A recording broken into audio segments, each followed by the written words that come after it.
I'm Valorie Burton, and I help people not just find success, but fulfillment.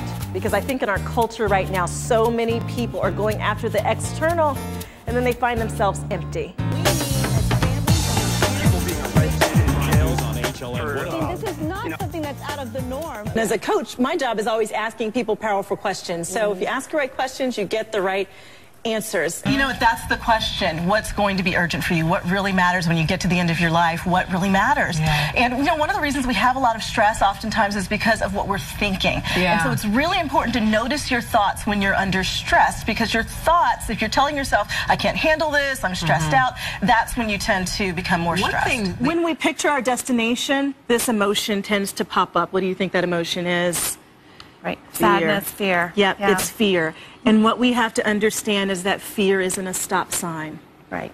Right? You got it. So you want to picture that destination. As you begin to move towards it, know that you're going to feel some fear. And recognize that's inevitable and it's not a stop sign. You're going to keep taking steps forward even if they're little baby steps. Who is the kind of person who might need a life coach? Well, typically it's someone who has a goal, they're moving towards a vision, but they know there's going to be some obstacles along the way. So they're looking at where am I now, where am I wanting to go, as opposed to therapy, which typically looks at where have I been and how can I get unstuck or overcome it. Okay, so let's You need a message that will leave your audience feeling good, but also equipped to take action toward real change. Valorie Burton is your solution. Now, some of you are sitting there and you're going, look, Valorie, I like this meaning thing, this idea of purpose, but my mission is not bringing joy to people. I don't just skip around the office. How are you today? Some of you are saying that, and that's okay. Because, you know, some of you bring joy, and others of you just bring everybody back down to earth.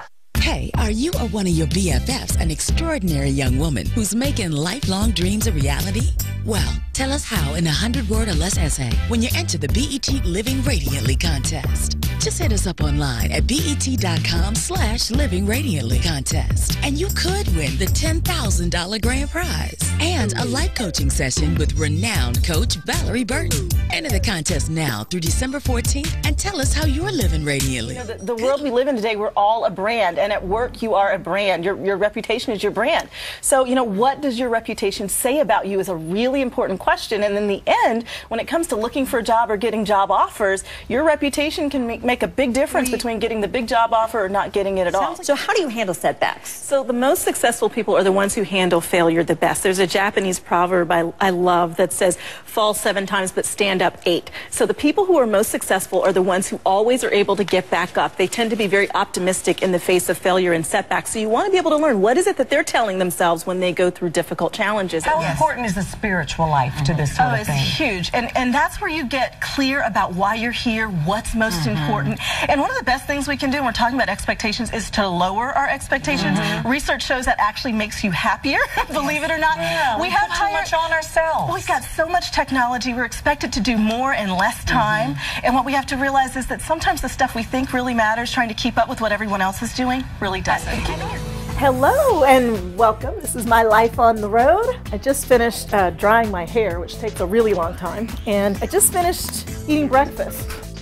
But the one thing I need to do, because I'm going to be speaking in just a couple of hours, is to review my notes, because I'm supposed to talk for 50 minutes. That's a pretty long time. And a warm cookie reception for Valorie Burton.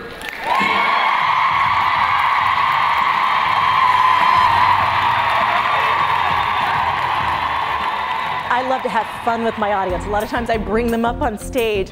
A big piece of it in terms of what I teach and what I coach is helping people understand the connection between their thoughts and their emotions and their reactions. Valorie, I've always thought that we're supposed to let go of our baggage, just discard it.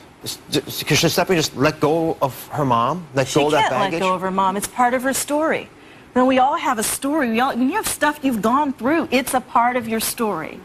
The question is, are you going to heal from it? It's almost like, rather than it being an open wound where if I touched it, you just kind of flinch, it's a scar.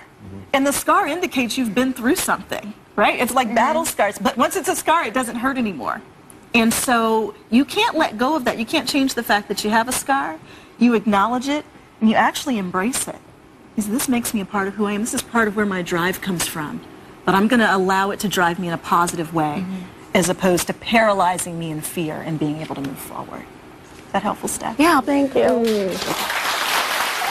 You have to get confident enough to be able to define success for yourself, so that you're not finding yourself going after things just because everybody else thinks that's what you should do. The biggest takeaway is understanding the power of your thoughts, many of which are so automatic and you've had them for so long that you don't even realize that you may be sabotaging your own success. You know, there's research that shows that men who've lived to age 95 on average work until they're 80 years old. So she's asking a really great question. We all long to do something that fulfills us.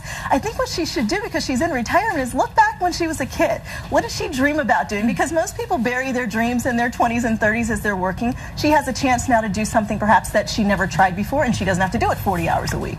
All right, Heather, show me your car. Oh my gosh.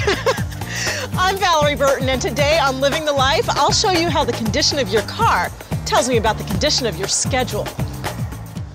Living the Life. We continue our inspirational week with a focus on slowing down.